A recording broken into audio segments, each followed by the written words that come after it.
when the sheriff's deputies locked Clara out of her own home in the biting wind of late November. They thought they were handing her a death sentence. But what she found buried beneath the Montana frost wasn't just a refuge. It was a forgotten stronghold that would keep her alive when the deadliest blizzard of the decade hit in December. The eviction notice on the door of the Ravalli County farmhouse was stark white, flapping violently against the wood in the freezing November wind.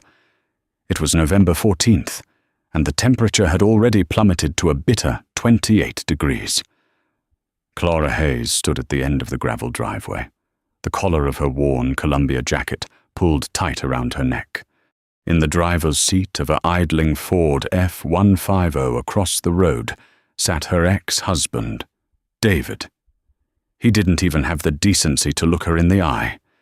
He had spent the last 8 months orchestrating this exact moment, draining their joint accounts, leveraging a loophole in the deed his grandfather had originally signed, and convincing a local judge, the Honorable Harrison Gable, to grant an emergency injunction that left Clara with nothing but a backpack and the clothes on her back.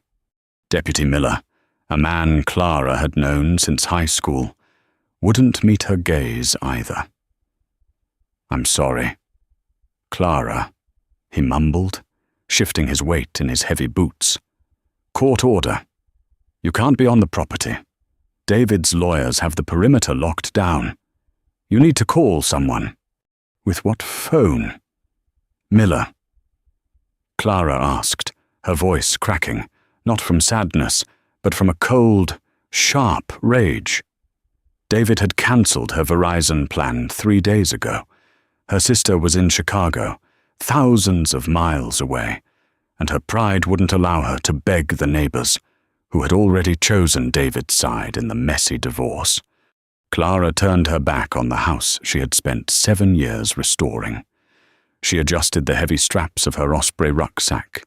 It held the meager possessions she'd managed to throw together before the deputies arrived: a North Face 0-degree sleeping bag, a few changes of wool socks, a Leatherman Wave multi-tool, 3 boxes of waterproof matches, a water filter, and about 4 days' worth of dried trail mix and jerky. She began to walk. She didn't head toward the town of Hamilton. She headed east, toward the jagged, unforgiving tree line of the Bitterroot National Forest. The first night was an exercise in pure agony. Clara made camp under a dense canopy of Douglas firs, wrapping herself in a silver mylar emergency blanket before crawling into her sleeping bag. The wind howled through the timber like a wounded animal. By dawn, the condensation from her breath had frozen into a thin crust of ice around the hood of her sleeping bag. She knew with absolute certainty that if she stayed exposed on the surface, she would be dead before Thanksgiving. For 3 days. She pushed deeper into the back country, staying off the main logging roads to avoid the Forest Service trucks. Her lips chapped and bled. Her Danner hiking boots, usually reliable, felt like blocks of ice. She was searching for an old hunting cabin she vaguely remembered David's uncle mentioning years ago. Somewhere near the ridge of Skalkahoe Pass, on the afternoon of November 17th, the sky turned a bruised, metallic purple. A heavy snow began to fall, the flakes large and wet, sticking to the pine needles and masking the trail. Clara was delirious with cold, her core temperature dropping to a dangerous level. She stumbled down a steep ravine, seeking shelter from the biting wind, when her boot caught on something rigid. She fell hard, scraping her chin against an exposed rock. Cursing, she pushed herself up and brushed away the fresh snow and years of accumulated pine straw from the object that had tripped her. It was metal. She dropped to her knees, using her gloved hands to frantically dig. It was a rusted, heavy steel pipe sticking out of the hillside, capped with a wire mesh screen, a ventilation pipe. Adrenaline surged through her freezing veins. She scrambled a few feet down the embankment, tearing at the dense thicket of dead blackberry bushes. Her hands bled through her gloves, but she didn't stop until she hit a solid, flat surface. It was a heavy, reinforced steel door, set directly into the side of the earth, disguised by decades of overgrowth and soil erosion. There was a heavy master padlock on it, but the hasp it was attached to was severely rusted. Clara pulled her Leatherman from her pocket, wedged the heavy pry-bar end beneath the rusted metal plate, and threw her entire body weight against it. Once, twice. On the third heave, the rusted bolts sheared off with a sharp crack. Clara grabbed the handle and pulled. The door groaned, fighting against the earth, before yielding. A rush of stale, dry air hit her face. It smelled of dust, old canvas, and faint, metallic rust. She clicked on her Maglite flashlight, casting a stark white beam into the pitch black. She wasn't looking at an old root cellar. She was looking at a reinforced, concrete-lined bunker. Taking a deep breath, Clara stepped out of the deadly November wind and descended into the dark. The heavy steel door slammed shut behind her, sealing with a heavy, muffled thud that cut off the howling wind instantly. The silence in the cellar was absolute, heavy, and ringing in Clara's ears. She swept the beam of her flashlight around the subterranean room. It was roughly 20 by 20 feet. The walls poured concrete, the ceiling braced with heavy wooden beams. In the center of the room sat a massive, cast-iron pot-belly stove, its chimney pipe connecting to the ventilation shaft she had tripped over outside. Someone was waiting for the end of the world? Clara whispered, her breath pluming in the cold, stagnant air. Along the far wall were rows of heavy-duty metal shelving. Clara approached them cautiously, half expecting to find a skeleton. Instead, she found salvation. The shelves were stocked with military-grade olive-drab storage bins. She popped the latches on the first one. Inside were dozens of freeze-dried Mountain House meals, their expiration dates stamped from 1999. Beside them were massive, sealed 5-gallon buckets of rice, dried beans, and oats. There were tools: a pristine axe, a folding saw, a box of road flares, and a sealed tin of kerosene. In the corner, stacked neatly on wooden pallets to keep them off the concrete floor, was a cord of dried, seasoned oak firewood.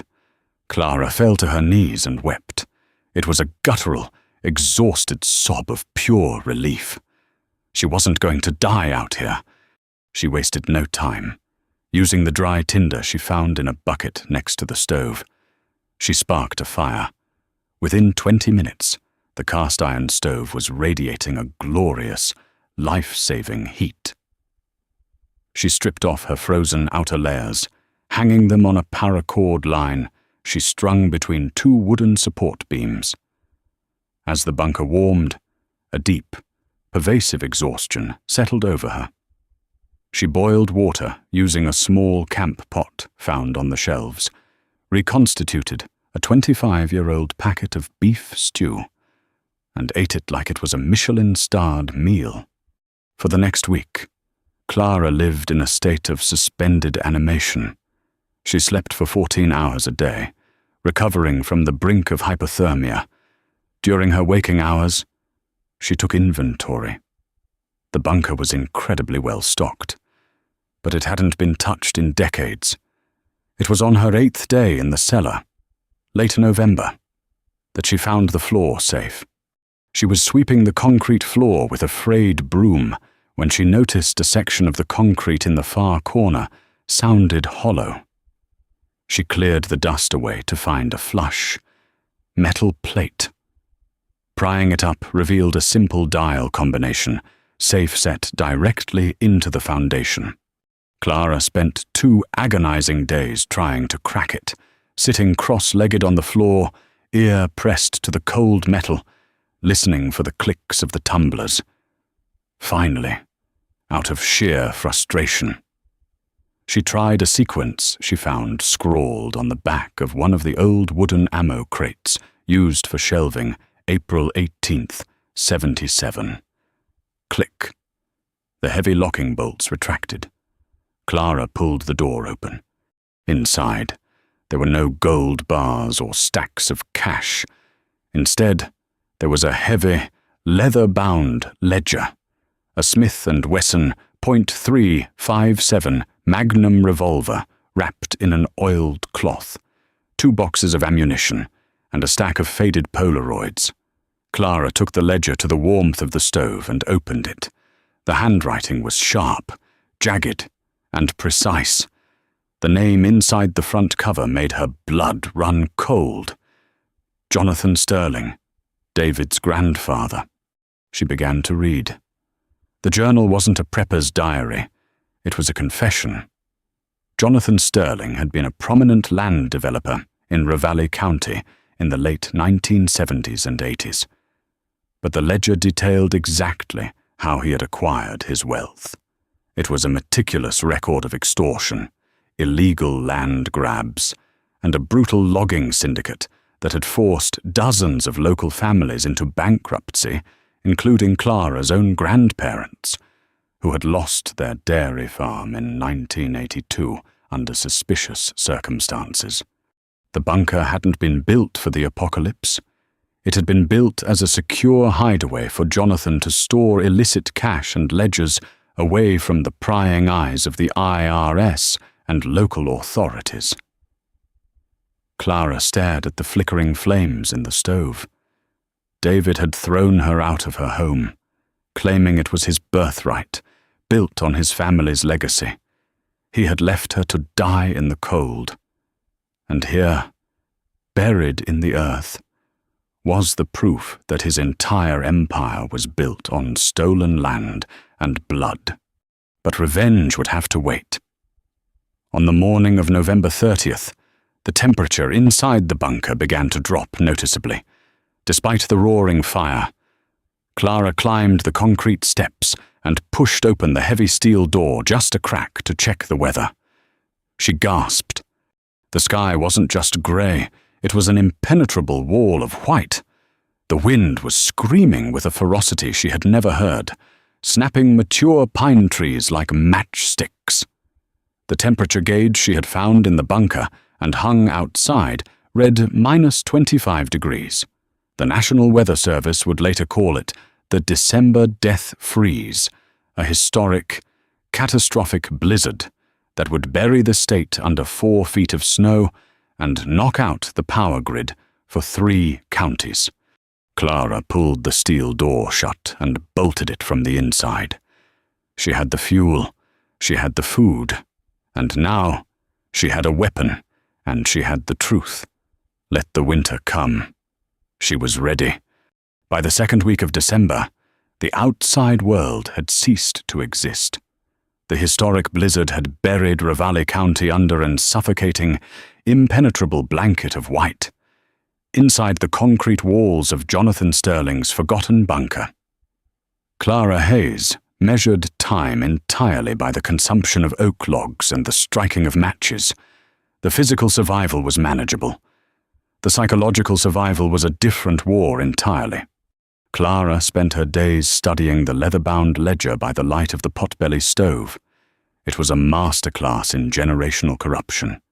Jonathan Sterling hadn't just stolen land. He had built a network of shell companies that David was actively using today. She found the exact parcel numbers of the properties David had recently developed, properties that rightfully belonged to the families his grandfather had ruined, including her own.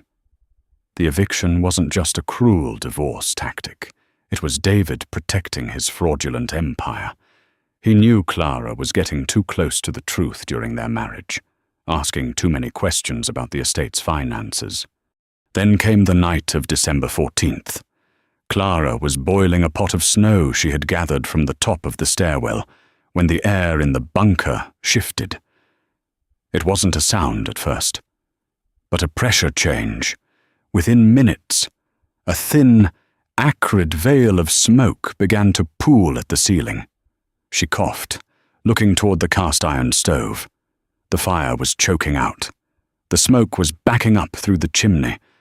Panic, cold and sharp, pierced her chest. Carbon monoxide. If the vent was blocked, she would suffocate in her sleep. She grabbed her mag light, a heavy wool blanket, and the Smith & Wesson .357 Magnum. Shoving the heavy revolver into the waistband of her fleece pants, she climbed the concrete stairs and cracked the heavy steel door. The wind howled like a banshee, driving microscopic ice crystals into her face. She forced her way out, wading into snow that was waist-deep, fighting her way toward the ventilation pipe. It wasn't blocked by a snowdrift. Someone had stuffed a heavy, wet canvas tarp down the mouth of the pipe. Clara ripped the frozen canvas free, gasping as the toxic smoke from the bunker finally vented outward. She fell back into the snow, her heart hammering against her ribs. This was no accident. She wasn't alone on the ridge. Before she could retreat to the safety of the cellar, a beam of harsh yellow light cut through the blinding snow, catching her square in the chest. Well, I told you she wouldn't last a week out here. But I guess I underestimated the rat's instinct to burrow. The voice belonged to Tommy Kessler, a brutal, heavy-handed local contractor who did all of David's dirty work. And stepping out from behind Kessler, wrapped in a high-end Gore-Tex Expedition parka that was already failing against the brutal Montana freeze, was David. The farmhouse generator blew 3 days ago. David shouted over the roaring wind, his voice trembling, whether from the freezing temperatures or raw fury. Clara couldn't tell. Roads are impassable. I knew the old man had a survival shelter up on Skalkaho Ridge. I just didn't expect my dead-weight ex-wife to find it first. He stepped closer, holding a heavy crowbar. His face was pale, his lips taking on a dangerous blue tint. He was freezing to death. "Get out of the way. Clara, we're taking the bunker." "You threw me out to die," Clara yelled back, the wind ripping the words from her mouth. "And yet, here you are," David sneered, raising the crowbar. "Tommy, get her out of the way. If she wants to play pioneer, she can do it in the snow." Tommy lunged forward, his heavy boots churning the snowdrift. He reached out with a massive, gloved hand to grab Clara by the collar. Clara didn't hesitate. She didn't retreat. She drew the .357 Magnum from her waistband, the oiled steel catching the beam of Kessler's flashlight. She cocked the hammer. The sharp, mechanical click somehow cut right through the howling blizzard. She leveled the barrel directly at Tommy's chest. "Take one more step, Tommy, and I'll leave you right here for the wolves." Tommy froze, his hands raised in the air, the bravado draining from his face instantly. He looked back at David. "You didn't say she was armed." "Man, she won't shoot," David screamed, his teeth chattering uncontrollably. "She doesn't have the nerve." "Try me, David," Clara said, her voice dropping to a low, steady command. The woman who had wept on the gravel driveway a month ago was dead. The woman standing in the snow was forged in ice and iron. "Drop the crowbar, now!" David stared at the steady, unwavering barrel of the .357 Magnum, then up at the blazing, unrecognizable hatred in Clara's eyes. His freezing fingers finally betrayed him. The heavy iron crowbar slipped from his useless grip and dropped into the waist-deep snowdrift with a muffled, heavy thud. The -30-degree wind chill was aggressively shutting his body down. The storm roared around them, a deafening cacophony of snapping timber and howling air. "You're crazy," David stammered, wrapping his arms around his chest. His high-end Gore-Tex parka was utterly useless against the raw, penetrating bite of the Montana winter. His face had taken on a terrifying, waxy pallor, his lips a bruised, dangerous shade of violet. "Clara, please, we'll die out here.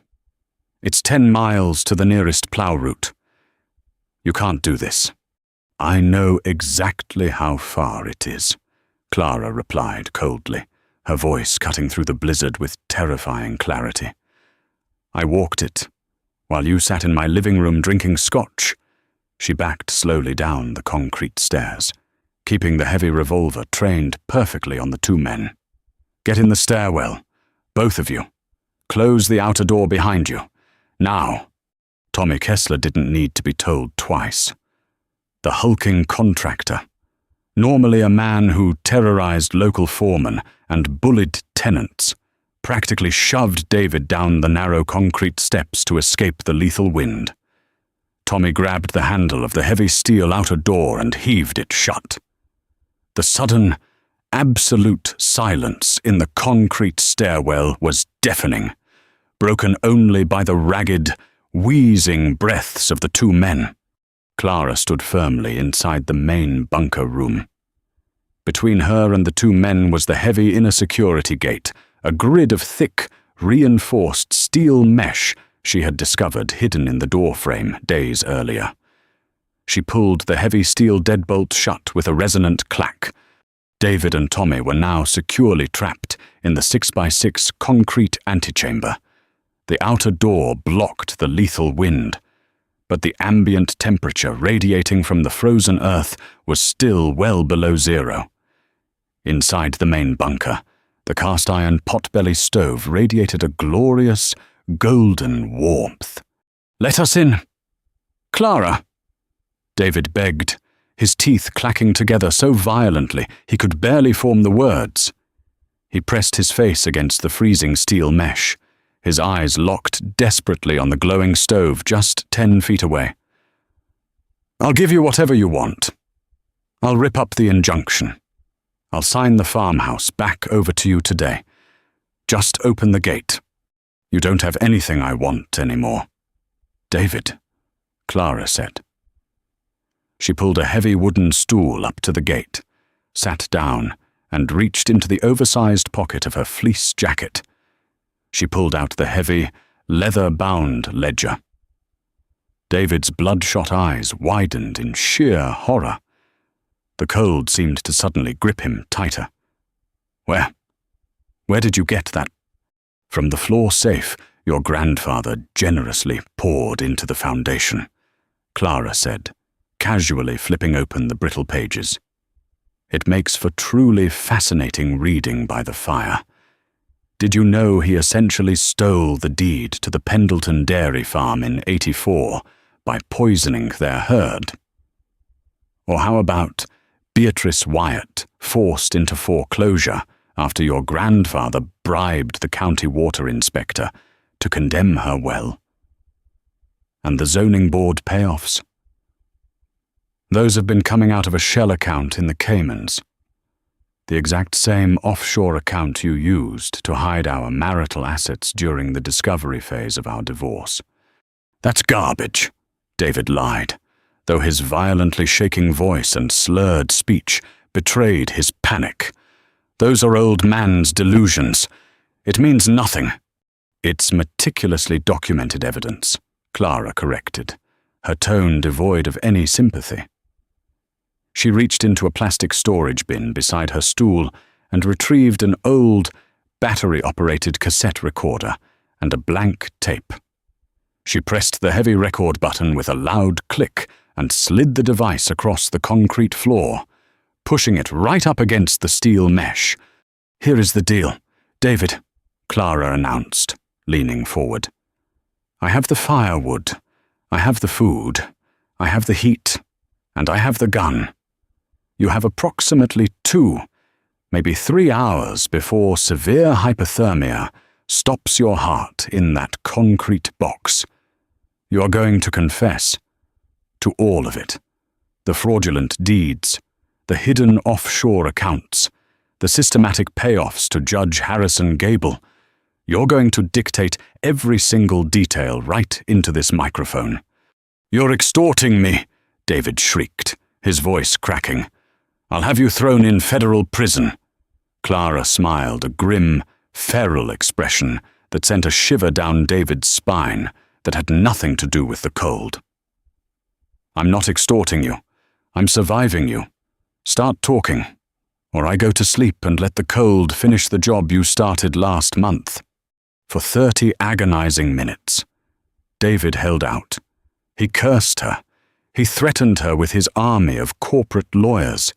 He offered her $2 million in untraceable cash, but the cold was an impartial, relentless interrogator.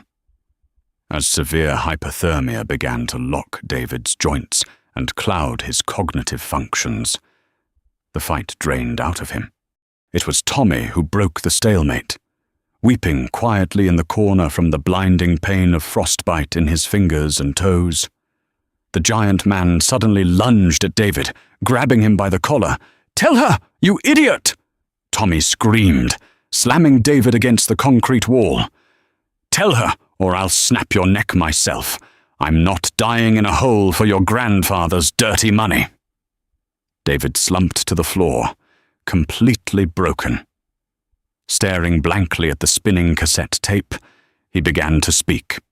He spoke into the recorder for an hour and a half. His voice was a weak, trembling monotone as he detailed every dirty transaction, every laundered check, and the full extent of the legal conspiracy that had robbed Clara of her home. He named the bank managers, the corrupted county clerks, and the exact routing numbers of the Cayman accounts. When he finally fell silent, he curled into a tight, shivering ball on the freezing concrete. Utterly defeated, Clara stopped the tape, popped it out, and safely secured it in her inner jacket pocket. True to her word, she stood up and tossed 2 heavy silver mylar emergency blankets and 3 boxes of military MREs through the narrow gap at the bottom of the security gate. Eat. Wrap up to reflect your body heat. The storm will break in 48 hours.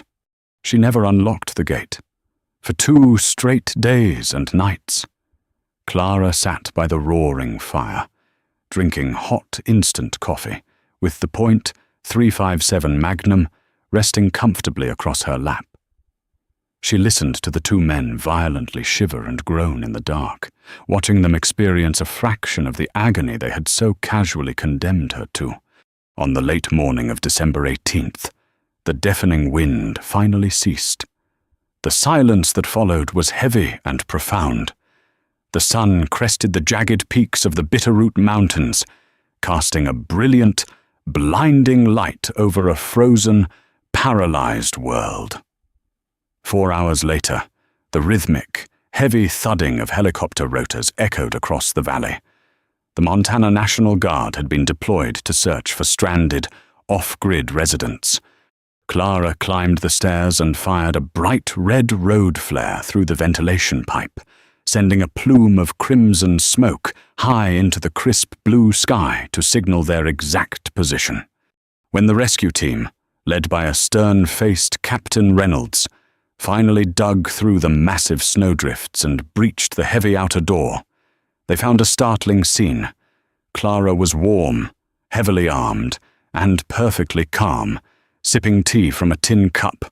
On the other side of the gate, David and Tommy were severely hypothermic, delirious, but alive, huddled together in a nest of silver mylar. "Mum, are you all right?" Captain Reynolds asked, eyeing the heavy revolver in her hand with caution. Clara calmly lowered the weapon, clicked the safety on, and placed it on the stool.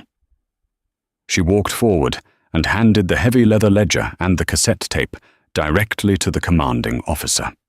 "I'm perfectly fine, Captain," Clara said, stepping past the shivering men and walking out into the blinding, freezing sunlight for the first time in over a month. She took a deep breath of the sharp, clean air. But I'd like to report a massive, multi-million-dollar racketeering fraud, and I believe you'll find the primary suspect sitting right there on the floor. 3 months later, the spring thaw had fully melted the snow across Ravalli County, but the heat of the scandal was just reaching its boiling point. The county courthouse was a media circus. Judge Harrison Gable had been indicted by the FBI and publicly stripped of his bench. David Sterling was denied bail and was currently facing 25 years in federal prison for racketeering, wire fraud, extortion, and severe reckless endangerment. Clara Hayes stood firmly on the wraparound porch of her restored farmhouse. The eviction notice was a distant memory. The property, along with a massive, multi-million-dollar restitution settlement seized directly from the frozen assets of the Sterling estate, was legally, undisputedly hers. She took a sip of her coffee and looked out toward the distant, jagged tree line of Skalkaho Pass. She had walked into those freezing woods as a discarded victim, cast out to die in silence. She had emerged as an absolute force of nature, and she would never let anyone lock her out again. If Clara's story of survival and ultimate payback gave you chills, you don't want to miss our next deep dive into real-life survival. Hit that like button. Share this incredible story with your friends to show them what true resilience looks like, and subscribe to our channel for more thrilling, true-life tales of people who beat the impossible odds. Stay safe, and we'll see you next time.